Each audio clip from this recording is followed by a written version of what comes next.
Sí, y hoy para la asignatura de problemas psicosociales voy a presentarles un análisis sobre un tema que, en mi opinión, es uno de los más relevantes de nuestro tiempo, el estrés.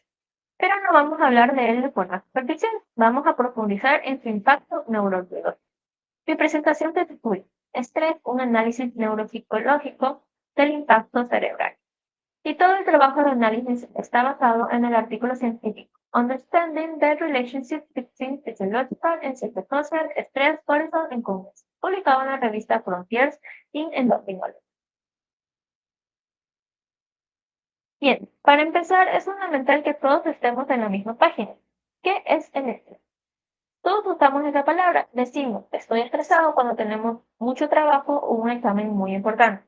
Pero desde una perspectiva científica, el estrés no es solo estar ocupado, es la respuesta fisiológica y psicológica de nuestro cuerpo ante cualquier demanda, desafío o amenaza, lo que conocemos como un estresor. Ahora, es crucial diferenciar dos tipos de estrés. Primero tenemos el estrés agudo.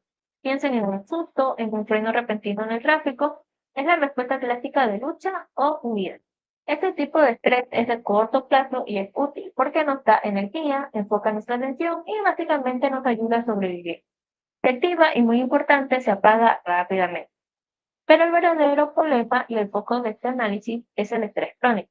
Este es el estrés de largo plazo. Es el que no se apaga, es la presión constante de un trabajo que no nos gusta, problemas financieros mes tras mes o un conflicto familiar que nunca se resuelve. Este estrés es dañino y desgasta nuestro sistema. El objetivo de esta presentación es justamente demostrar cómo este estrés crónico, que comienza como un problema psicológico, como una percepción o una preocupación, termina causando cambios físicos medibles en nuestro cerebro, un problema neurológico. Y por supuesto, cómo esto afecta nuestro funcionamiento diario y nuestro bienestar. Para realizar este análisis se requiere un artículo científico muy específico. Como ya mencioné, el título es Understanding the Relationship Between Biological and Psychosocial Stress Cortisol in Congress, publicado por la doctora Katharine James y sus colegas en la revista Frontiers in Endocrinology en el año 2023. Esto es clave porque es una investigación sumamente reciente, lo que nos da una visión científica más actualizada. La metodología de ese artículo es la de un artículo de revisión. Esto es muy importante para nuestro objetivo. Significa que los autores no hicieron un solo experimento aislado, sino que recopilaron, analizaron y sintetizaron los hallazgos de cientos de otros estudios en humanos y animales. Esto nos proporciona una visión panorámica y muy robusta del estado actual del conocimiento científico sobre el tema. Elegí este artículo precisamente porque conecta perfectamente todos los puntos de la tarea. La psicología del estrés, la biología, específicamente la hormona cortisol, y el impacto final en nuestra conducta. Entonces, ¿qué nos dice este artículo? Vayamos al resumen de sus hallazgos.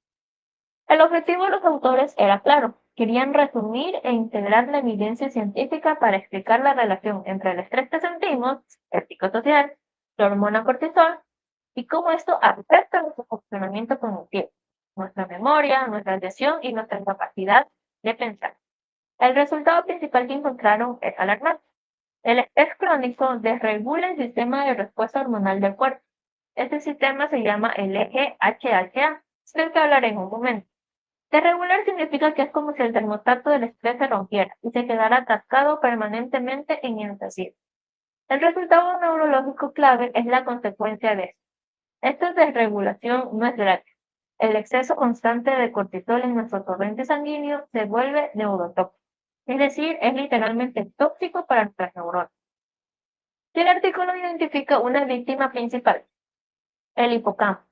El hipocampo es una estructura cerebral absolutamente vital para la memoria y el aprendizaje. El exceso de cortisol daña las neuronas en esta área, las atrofia. Finalmente, el resultado funcional, que es el impacto en nosotros, es que este daño cerebral se asocia directamente con un peor rendimiento cognitivo y, lo que es más grave, un riesgo significativamente mayor de desarrollar depresión y a largo plazo demencia. Esta diapositiva es para mí la más importante de toda la presentación. Esta es el puente. Aquí explicamos el mecanismo exacto que conecta la sensación psicológica de estar estresado con el daño físico en el cerebro. Vamos a verlo paso a paso. Paso 1. El disparador, que vendría a ser el psicológico. Todo comienza en la mente. Percibimos un estresor psicosocial. No tiene que ser un león persiguiendo. En el siglo XXI nuestros leones son las deudas, las fechas de entrega o un conflicto en redes sociales. Es una amenaza percibida. El paso 2, la alarma, que vendría a ser la neurológica. En el instante en que percibimos esa amenaza, nuestro cerebro reacciona, específicamente una parte profunda de nuestro cerebro llamada hipotálamo. Da la orden de alarma. Paso 3, la respuesta, la endócrina. El hipotálamo activa lo que se conoce como el eje HH, eje hipotalámico, hipofisario, adrenal. Es un sistema de mensajería. El hipotálamo le envía una respuesta a la glándula pituitaria en el cerebro y esta le envía una señal a las glándulas suprarrenales que están encima de nuestros riñones. Las glándulas suprarrenales obedecen y liberan la famosa hormona del estrés, el cortisol. Y el paso 4, el problema, que vendría a ser la neurotoxicidad, es una respuesta de estrés agudo. Esto es fantástico. El cortisol nos da energía, libera azúcar en el y nos enfoca para lidiar con el problema. Una vez que el estresor desaparece, el hipocampo, nuestra víctima, detecta los niveles altos de cortisol y le manda una señal al hipotálamo que dice, oye, ya hay suficiente cortisol, apaga la alarma. Y el sistema se frena. Pero ¿qué pasa en el estrés crónico? El estresor, que vendrá a ser la deuda o el trabajo, nunca desaparece y la alarma nunca se apaga. El hipocampo está bañado en niveles tóxicos de cortisol todo el día, todos los días.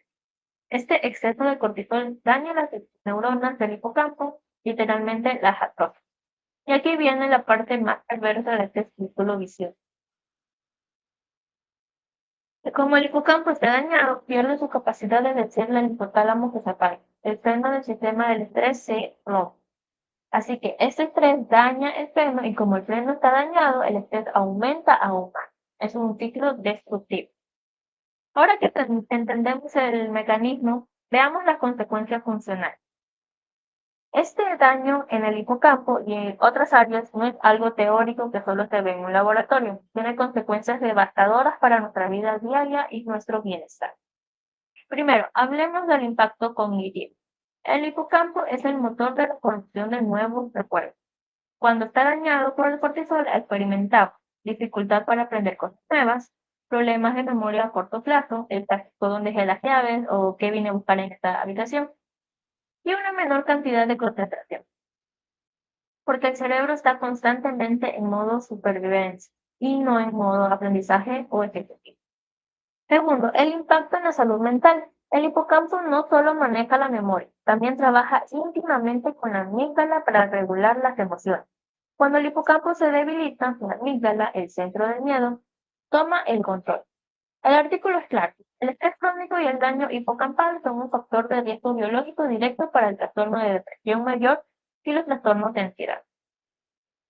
Finalmente, el impacto a largo plazo. Este daño es acumulativo. El artículo vincula este proceso de desgaste crónico año tras año con un riesgo significativamente mayor de desarrollar demencia y otras enfermedades neurodegenerativas en la vejez. El estrés crónico literalmente envejece nuestro cerebro más rápido. Habiendo revisado la evidencia del artículo, quiero dedicar esta última parte de la presentación a mi análisis crítico sobre las implicaciones de estos hallazgos. La primera explicación, y para mí la más importante, es que este artículo nos obliga a aceptar que el estrés crónico es un problema físico.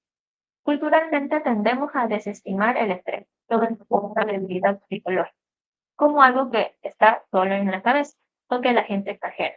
Nos decimos a nosotros mismos, cálmate, no es para tanto, o peor, vemos el estrés laboral como una medalla de honor.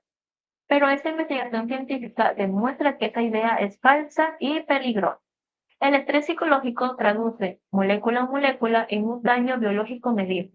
Hay un agente químico real, el cortisol, que está dañando un órgano físico, el cerebro. La implicación de esto es que debemos empezar a tratar el estrés crónico con la misma seriedad con la que tratamos la hipertensión, la diabetes o una fractura. Deja de ser un problema vago de bienestar y pasa a ser un problema completo de salud pública. Esto me lleva a otras dos implicaciones sociales. La segunda implicación es alarmante. El estrés crónico funciona como un acelerador del envejecimiento cerebral. Cuando este artículo conecta el daño por cortisol con un mayor riesgo de demencia, lo que realmente nos está diciendo es que el estrés sostenido agota nuestra reserva cognitiva, como si nuestro cerebro tuviera una cantidad limitada de resistencia y cada día de estrés crónico lo desgastara, haciéndonos neurológicamente más vulnerables al declive que ocurre naturalmente con la edad. Pero no todo es negativo, lo que nos lleva a la tercera implicación, una más esperanzadora: la necesidad urgente de la neuroprotección. Si el problema es biológico y hormonal, el eje HHA desregulado, las soluciones también deben estar. El artículo valida científicamente por qué prácticas que a veces suenan como consejos de bienestar son de hecho medicina general. El ejercicio físico, por ejemplo, ha demostrado reducir el cortisol y promover el crecimiento de nuevas neurogénesis en el hipocampo. La higiene del sueño es vital porque es nuestro sueño profundo que el cerebro se limpia del exceso de cortisol y otros efectos metabólicos. La nutrición, la meditación e incluso las relaciones sociales positivas ayudan a desregular el eje HHA. Por lo tanto, mi análisis es que estas actividades dejan de ser lujos o hobbies para cuando tengamos tiempo. Se convierten en acciones de neuroprotección esenciales y directas para defender biológicamente a nuestro cerebro del daño del estrés. Para concluir mi presentación, quiero resumir las ideas clave que hemos revisado. Primero, hemos visto que el estrés crónico, que inicia como un problema psicológico, tiene consecuencias neurológicas directas y medibles, llegando a alterar la estructura misma de nuestro cerebro.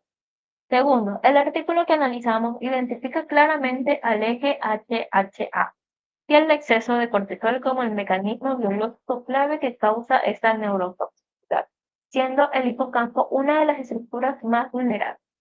Tercero, el estrés cerebral no es abstracto, impacta directamente nuestro funcionamiento cognitivo, memoria, atención y nuestro bienestar emocional, aumentando drásticamente el riesgo de depresión, ansiedad y demencia. El mensaje final de este trabajo es claro: manejar el estrés no es una opción de estilo de vida, es una necesidad biológica fundamental si queremos preservar nuestra salud cerebral a corto y largo plazo. Con esto concluyo mi análisis, les agradezco mucho su atención y su tiempo.